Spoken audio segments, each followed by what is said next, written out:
উনি আমাকে গানের আগে প্রশ্ন করেছে, বাবা আপনি প্রশ্ন তো ঠিকই করছেন, একবার চিন্তা করলেন না যে পোলাটায় জবাব দেওয়ার ক্যাপাসিটি আসেনি? একটু ভাবার তো দরকার যে পোলাটার এত প্রেশার কেমনে দেই। আপনাদের মতো মানুষের পাশে যে দাঁড়াই, এটাই তো আপনার বাপের কাম করি। বাজান আপনি যে আমার এই পেশটা দিবেন, আপনি একটু চিন্তা করবেন না যে আমি এটা পারি বা পারি না, বুঝি বা বুঝি না? তে আপনি একটু চিন্তাটা করলেন না? আমার গানের আগেই আপনি আমার এই পেশ দিয়ে বুঝছেন। কই পাগল তো ওয়াশ করুনি, পাগল ছিলেন ওয়াশ করুনি। এখানে বহু লোক আছে ফসি পাগল কয় না, অনেক সময় কয় ফসি পাগলার দরবারে যাবো, তাই না? কই কই বহু লোককে ওয়াশ করুনি পাগল কয় না, কয় আল্লাহর একজন পাগল ছিল, নাম ছিল ওয়াশ করুনি পাগলা। পাগল আর পাগলা আসলে আকারে কোনো খুব বেশি ডিফারেন্ট নাই। হ্যাঁ আমি আপনার উত্তরসূরি, ওস্তাদগত দিক না হইলে কি হবে, পাগল তো আসছি, হ্যাঁ ওইদিকে আমি আপনার একজন। আমি একটা কথা শুনছি, কোনটা কোনটা আমি বলছি না বলেন বলেন আপনি এটা ভুল বলেছেন, আমি বলবো আমরা যদি, আপনি যদি এইভাবে বলেন একটা দল জিতে যায় আমরা হেরে যাই, এই দলটা হইল নবীর আহলে বাইত বিরোধী দল। আপনি বলেছেন আম্মাজান আয়েশা সিদ্দিকা রাদিয়াল্লাহু তাআলা আনহা, আম্মাজান আয়েশা বলছেন আমার রাসূলের যত স্ত্রী ছিলেন সবচেয়ে কুমারী তো আমি, আমি ছাড়া আর কেউ কুমারী না না নাই। যে আমার মতো একজন কুমারী নারীকে ঘরে রেখে আমার নবী এত রাতে কোথায় যায়? এখন আমি আপনি আমরা যদি এইভাবে কথাটা বলি, যারা বলে নবী আমাদের মতো তারা জিতে যায়। আমি বুঝাইতে পারলাম না? যারা বলে নবী আমাদের মতো, যদি যুক্তিদার করায় যে নবী যে আমাদের মতো কিভাবে, কয় আমরাও বিয়ে করছি, নবীও বিয়ে করছে, তারপরে কয় আমিও সন্তানের বাপ, আমার নবীও সন্তানের বাপ, কয় তারপরে কয় আমার নবী খাইতেন, নিদ্রা যাইতেন, ওনার জ্বর হইতেন, আমরাও খাই ঘুমাই, আমাদেরও জ্বর হয়। বাহ বাহ কই এইগুলো মিলার কারণে নবী আপনার মতো আমার মতো হ। এখন আমি যুক্তিদার করাইলাম যে আচ্ছা বলছেন আপনারগুলো বলছেন, এখন আমারগুলো শুনেন। বলে কি? বলে আপনি জন্ম হইছেন উলঙ্গ। আপনি কেমনে জন্ম হইছেন? উলঙ্গ এখানে কেউ আছে যে কাপড় লিয়ে জন্ম হইছে? নাই নাই নাই নাই এবং আমি না সবাই উলঙ্গ জন্ম নিয়েছি। তা আমার নবী কি উলঙ্গ? লা হাওলা ওয়ালা কুওয়াতা আস্তাগফিরুল্লাহ। আমার নবী কি এইভাবে জন্ম নিয়েছেন? না আমরা যেই পথে আসছি আমার নবী ওই পথে পৃথিবীতে আসছেন। আপনি জন্ম নিয়ে ক্রিকেট বল, ফুটবল, মারগুল্লি, ক্যারাম বোর্ড বিভিন্ন কিছু নিয়ে খেলছেন, আর আমার নবী আসমানের চাঁদ নিয়ে খেলেছে। সুবহানাল্লাহ সুবহানাল্লাহ তাহলে আপনি বলেন নবীকে আমার মতো? না না তো কার মতো? নবী নবীর মতো, নবীর মতো আর কেউ হতে পারে না। এখন যদি বলেন যে আয়েশা সিদ্দিকা যে আমার মতো কুমারী নারী ঘরে রেখে আমার নবী কোথায় যায়, তাহলে এখানে বুঝতে হবে আমার নবী কি কুমারী নারীর কোনো পাগল ছিল? না আমার নবী কি আমরা যে কারণে বিয়ে করি এই কারণে নবী বিয়ে করেছিলেন? তাহলে বুঝতে হবে আমরা যদি এইভাবে বলি ওই দলটা জিতে যায়, তাহলে আমরা এইভাবে বলতে পারি না পারি না। আমি আপনাকে এই কথাটা কেন বলছেন আমি এটা বলবো না, বলবো আমরা কি আসলে এইভাবে বলতে পারি কি পারি না, এটাই কথা। ধন্যবাদ। মধুর চাকে খোসা দিলে মধু পাওয়া যায়, আর বল্লার চাকে খোসা দিলে খেলে কামড় খেয়ে যান শেষ। কয় আমি আপনার বাবার বাবা। হ মানে আমার নাতি, ছেলের ঘরের নাতি। কালকে বা পরশুদিন পাক করতেছে, তে নাতি আর তার তাইছে, দাদা দাদা, মোটামুটি একটা দুইটা কথা কইতে পারে। তে আয়া কইতেছে, দাদা এটা কি? আমি কই লঙ্গি। দাদা এটা কি? আঙ্গুল। এটা কি? আঙ্গুল। এটা কি? আঙ্গুল। দাদা এইটা কি? আমি কই সিম গাছ। দাদা এইটা কি? মানে একটার পর একটা প্রশ্ন তার আছেই, আর জবাব দিয়ে আমি শেষ করতে পারতাছি না। তা আজকে হেইডা ভাল্লাই ভরে গেছে গা, কারণ বাবার বাবা তো বাকি রাত্রে কি আছে কপালে ডাললেই জানে। কয় একটা কথা বললেন বাজান মা আয়েশাকে নিয়ে, কথাটা তো ওরা আরেকটু সুযোগ পায়। ওরা কারা এটা আপনারা জানেন ভালো করে। আমাদের মধ্যে একটি সমাজ, যেই সমাজ 100-র উপরে মাজার ভাঙচুর করছে। কি আপনারা জানেন না এই খবরটা? 100-র উপরে মাজার।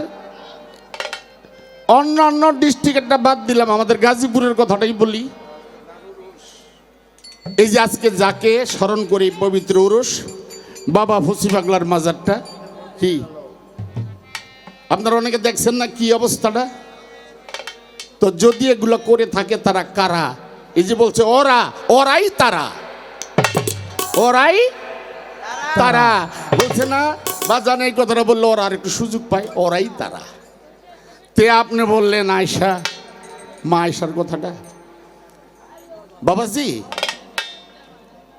একটা মানুষ, ওই যে বললাম আমার নাতি কয় দাদা এটা কি আঙ্গুল, এটা কি আঙ্গুল, এটা কি আঙ্গুল, মানে এরা জব দিতেই থাকে। তো তুমি তোমার নাতির মতো না, কারণ একটা বাচ্চা যখন থেকে তার জ্ঞানটা বাচ্চারই থাকে। এটা তো বাবা তুমি জানো, আয়েশার যখন বিয়ে হয় তখন আয়েশার বয়স কত? 7 বৎসর। 7 বৎসর। এই বাচ্চা, এই বাদাম, বাবা বসো, আসরটা একটু নিস্তব্ধ হয়েছে বাবা, বাদাম বুদাম লিয়ে ভেজাল করিস না। আয়েশার বয়স কত? 7 বৎসর। আমাদের রাসূলের বয়স কত? 52 বৎসর। 52 বছর বয়সে 7 বছরের একটি মেয়ে বিয়ে করলেন, আবু বকর সিদ্দিকের মেয়ে মা আয়েশাকে। আমাদের বেলায় অনেক সময় দেখবেন বিয়ে কইরা টাকা পয়সার কোনো সমস্যা থাকলে কই আমরা 1 বছর পরে মাইয়া তুইলা নিমু, কাবিন কইরা থিয়া দেয়, 2 বছর পরে মাইয়া তুইলা নিমু, এরকম কথা থাকে না অনেক সময়? থাকে থাকে। যে কোনো কারণে বয়সকে লক্ষ্য করে রাসূল বিয়ে করলেন 52 বছর বয়সে 7 বছরের মেয়ে, তার বাবার বাড়িতে রাখলেন 2 বছর। 7 আর 2 কত? 9 বছর। এদিক দিয়ে রাসূল যখন বিয়ে করে রাসূলের বয়স হলো কত? 52। এদিক দিয়ে আয়েশার 2টি বছর পার হলো, আমাদের রাসূলেরও 2 বছর পার হয়ে গেছে। তাহলে এখানটা 7 আর 2 9, আর ওদিকে 52 আর 2 54। এই 54 বছর বয়সে 9 বছরে একটি মেয়ে ঘরে তুলে নিলেন। আমাদের যিনি আখির নবী শেষ পয়গম্বর সাল্লাল্লাহু আলাইহি সাল্লাম মা আয়েশাকে তুলে নিলেন। এখন আয়েশা এই যে বলল উনি কই যায়, কার ঘরে যায়? আয়েশা মাত্র ঢুকছে, নবী সম্বন্ধে সে তেমন একটা কিছু তখন ওই জ্ঞানটাই তার হয় নাই। তাহলে আরেকটি কথা বলি, মা আয়েশা বলে উনি বলে দুজাহানের বাদশাহ, রাসূল বলে দুজাহানের বাদশাহ, ওনার কাছে বিয়ে বসে আমি ভালো একটা কাপড় পরতে পারি না, এমনকি আমি ভালো একবেলা পেট ভরে খেতেও পাই না। তো নাম শুনি উনি বলে দুজাহানের বাদশাহ। মনে মনে কথাটা বলছে। সকালবেলা ঘর থেকে উঠে আমার রাসূল চায়া দেখে ওই বাড়ির চতুর্পাশে 4টা স্বর্ণের পাহাড়।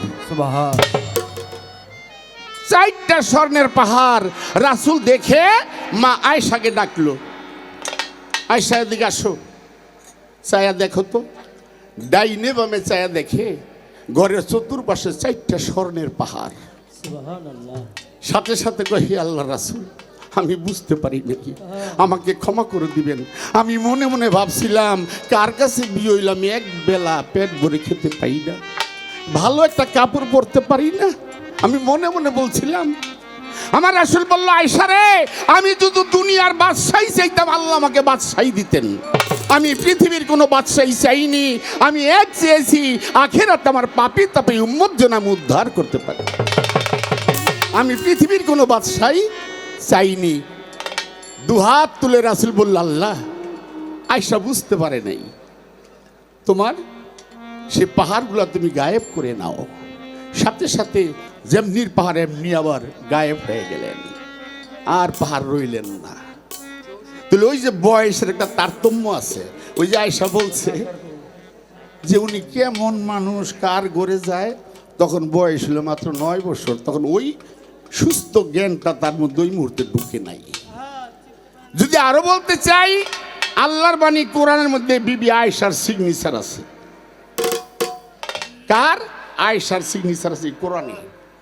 আস্তে আস্তে বয়স বাড়ছে, আর আস্তে আস্তে বিবি আয়েশা বা মা আয়েশা রাসূলের অনেক কিছু জানতে পারছে। বিধায়ী কথাটা রাখলাম, শেষ করলাম। বাজান, আপনি যে আমার এই পেশটা দিবেন, আপনি একটু চিন্তা করবেন না যে আমি এটা পারি বা পারি না, বুঝি বা বুঝি না। তে আপনি একটু চিন্তাটা করলেন না? আমার গানের আগেই আপনি আমার পেশ দিয়ে বুঝছেন। বাবা, এটার নাম হইতো পেশের গান, এটার নামই পেশের গান, এটার নামই বাউলের গান। কথায় কথায় পেশ। তারপরেও তো তুমি সমাধা দিলা, সমাধা তো দিছ ভালো, তে আমার দোষীটা করলা কেন? যদি সমাধা না আসতো তাহলে কইতাম যে সমাধা আসে নাই, তাহলে আমাকে দোষীটা করলা কেন? এটার নামই বিচার গান, নামই বাউল গান, নামই পেশের গান। কথায় কথায় তার পেশ থাকবে। আজকের কর্তাপক্ষ থেকে সুন্দর 2টি পালা দিয়েছেন। অলির কুলে শিরোমণি, যাকে বলা হয় মাদারজাত অলি, হযরত বরপীর আব্দুল কাদের জিলানী, মাহবুবে সুবহানী, কুতুবে রব্বানী। তার সাথে দিয়েছেন, তাকেও বলা হয় মাদারজাত অলি, হিন্দের অলি, গরিব নেওয়াজ, হযরত খাজা মঈনুদ্দিন চিশতি রহমতুল্লাহ বাবার জীবনী।